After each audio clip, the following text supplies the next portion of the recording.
নমস্কার বন্ধুরা, welcome back in my new video. So আজকের এই ভিডিওতে আমরা আলোচনা করতে চলেছি ইউনিভার্সিটি অফ কল্যাণীর জিলেট 2026-এর কাট অফ র্যাঙ্ক প্রেডিকশনের ব্যাপারে। সো আজকের আমরা এই টোটাল ভিডিওটাকে কিন্তু দুটো পার্টে কিন্তু ডিভাইড করেছি এবং দুটো পার্টে কিন্তু আমরা দুই রকম টপিক আলোচনা করব। ফার্স্ট টপিকে আমরা আলোচনা করব জিলেট 2025-এর র্যাঙ্ক কাট অফ কত গিয়েছিল, যাতে আমরা একটা রেফারেন্স পেয়ে যাই।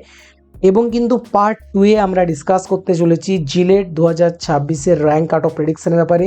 তো ভিডিওটা কিন্তু খুব একটা ইনফরমেটিভ ভিডিও, তো ভিডিও কিন্তু স্কিপ করো না, পুরো লাস্ট পর্যন্ত কিন্তু ওয়াচ করো, ঠিক আছে। আর তারও তোমরা যারা চ্যানেলে কিন্তু ফার্স্ট টাইম, তারা তোমরা কিন্তু চ্যানেলটা অবশ্যই সাবস্ক্রাইব করো আর তার সাথে কিন্তু নোটিফিকেশন বেলটা অল অপশানে ক্লিক করে দাও, ঠিক আছে।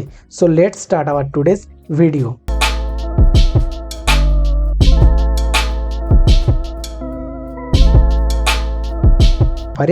তো দেখতে পাচ্ছ এখন তোমাদের স্ক্রিনে তোমরা দেখতে পাচ্ছ টোটাল আমাদের ইউনিভার্সিটি অফ কল্যাণীর কিন্তু 4টে ডিপার্টমেন্ট আমাদের সামনে আছে এবং এই 4টে ডিপার্টমেন্ট কী কী।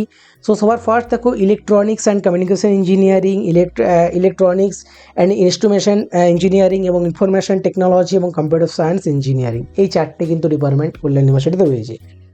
সো আমরা দেখি 2025-এ ক্লোজিং র্যাঙ্ক অল ইন্ডিয়া বা জেনারেলের ক্ষেত্রে কিন্তু এখানে গিয়েছিল 380 এবং হোম স্টেট এসসিদের জন্য গিয়েছিল 628।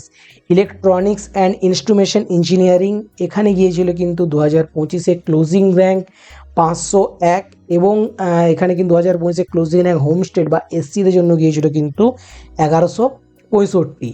এরপর আসি কিন্তু আমরা ইনফরমেশন টেকনোলজি বা আইটির ব্যাপারে। সো এখানে দেখতে পাচ্ছি আমরা 2025-এ কিন্তু ক্লোজিং র্যাঙ্ক গিয়েছে 703 এবং 2025-এ কিন্তু ক্লোজিং র্যাঙ্ক এখানে হোম স্টেট বা এসসিদের জন্য কিন্তু গিয়েছে 1193। কম্পিউটার সায়েন্স ইঞ্জিনিয়ারিং এখানে কিন্তু জেনারেলের জন্য যেটা অল ইন্ডিয়া র্যাঙ্ক, সেটা কিন্তু এখানে গিয়েছে 821 এবং হোম স্টেট বা এসসিদের জন্য কিন্তু গিয়েছে এখানে 1096। এটা কিন্তু আমাদের গেল 2025-এর আমাদের যে র্যাঙ্ক কাট অফ যেটা গিয়েছিল কল্যাণী ইউনিভার্সিটির, সেটার ব্যাপারে, ঠিক আছে। এরপরে কিন্তু আমরা পার্ট 2-এ এখানে ডিসকাস করতে চলেছি জিলেট 2026-এর র্যাঙ্ক কাট অফ যেটা প্রেডিকশন সেটার ব্যাপারে, ঠিক আছে। সো দেখো আমাদের কিন্তু এখানে যে আমাদের 4টে ডিপার্টমেন্ট আছে, সেই 4টে ডিপার্টমেন্ট কিন্তু একটা করে আমরা আলোচনা করছি।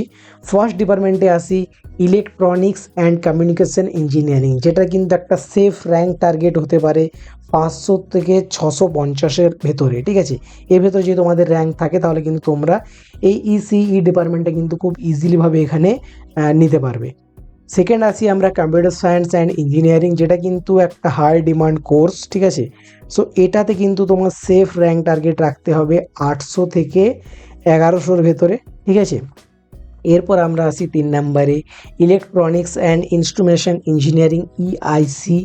এখানে কিন্তু একটা সেফ র্যাঙ্ক টার্গেট তোমার কিন্তু রাখতে হবে 1000 থেকে 1200-এর ভেতরে, তাহলে কিন্তু তোমরা এইখানে এই ইআইসিটা কিন্তু খুব ইজিলিভাবে নিতে পারবে। এবং ইনফরমেশন টেকনোলজি বা আইটির ব্যাপারে এখানে দেখতে পাচ্ছি সেফ র্যাঙ্ক টার্গেট হচ্ছে 1100 থেকে 1250, ঠিক আছে। সো এই র্যাঙ্কগুলো যদি তোমাদের কাছে থাকে তাহলে কিন্তু তোমরা খুব ইজিলিভাবে এই কলেজটা কিন্তু নিতে পারবে। দেখো এটা কিন্তু চেঞ্জ হতে পারে, বিভিন্ন ইয়ার হতে পারে এই ইয়ারে একটু উমেশের র্যাঙ্ক কাটও বেশি গিয়েছে বা কম গিয়েছে, এরকম কিন্তু এটা হতে পারে ভ্যারি। এটা কিন্তু একদম ফিক্সড না, এটা জাস্ট একটা প্রেডিকশন, ঠিক আছে। এটা কিন্তু হলেও হতে পারে, ঠিক আছে। হওয়ার চান্সটা খুব থেকে বেশি, কিন্তু খুব একটা বেশি কিন্তু এই ইউনিভার্সিটির র্যাঙ্ক কিন্তু ফ্লাকচুয়েট হয় না, ঠিক আছে। সো এই ছিল আজকের ভিডিও। যদি তোমাদের ভিডিওটা অবশ্যই ভালো লাগে থাকে একটা লাইক করো এবং ভিডিও কিন্তু কমেন্ট করে তোমার মতামত জানাও, কোন টপিকে ভিডিও চাও সেটা কিন্তু নিচে কমেন্ট করে জানাও। দেখা হচ্ছে নেক্সট ভিডিওতে।